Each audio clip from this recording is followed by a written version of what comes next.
I've been asked quite a few times now what is going to happen regarding the murders that were never mentioned during the trial. Honestly, I have absolutely no idea. During investigation, every time I brought up all these other murders that were not going to be mentioned during the trial, the only answer I was ever given is there was basically no point in mentioning all of them purely because, well, at least during the trial, but it was because the trial would then carry on forever. I mean, 11 murders were mentioned, and the trial really took a long time. So, after 2 years of investigation with an over 40 count in murders, I honestly don't even know what the final count was by the fourth year. But, you can only imagine how much longer the trial would have gone on if every murder had been mentioned. So I do understand the reason and the logic behind not mentioning every murder during the trial. But at the same time, I do, like most of you, find it rather unfair that the murders that were not mentioned, those victims and the families of those victims, they don't receive any kind of justice or closure because their loved one was never mentioned. And like I said just now, I honestly have no idea if those murders will ever be mentioned. There is a part two that is busy taking place. I have mentioned this, I think, several times already, which I can't say much about.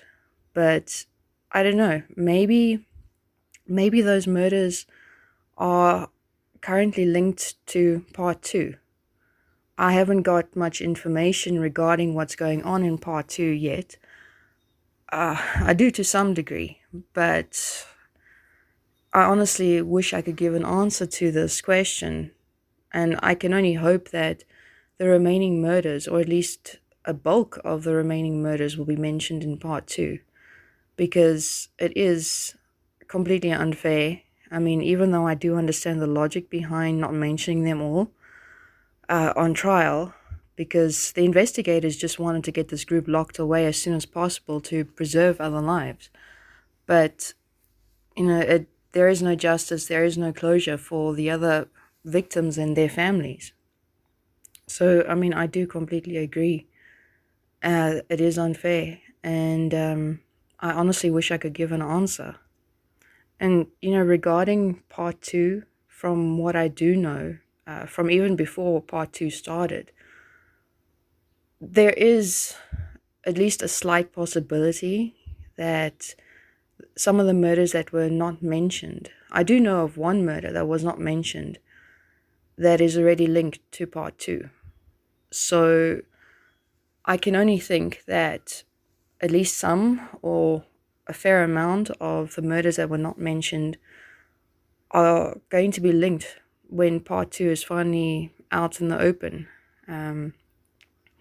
But I cannot, unfortunately, as much as I want to say something about what is currently going on and what will happen, I can't for investigation purposes.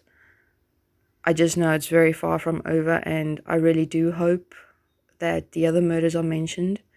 I do also honestly dread to find out that there are even more murders that were not directly linked to Cecilia and the group that were sentenced. Because, I mean, the number of murders is already is devastatingly high. So I don't even know what to say except for the fact that I have a suspicion that, a suspicion and a hope that in part two, there will be the unmentioned murders will now be mentioned. At least, like I said, quite a few of them, if not the bulk of them, if not hopefully all of them. I sadly don't, like I said, I don't know too much about part two yet. I think lockdown has put a damper on a lot of things.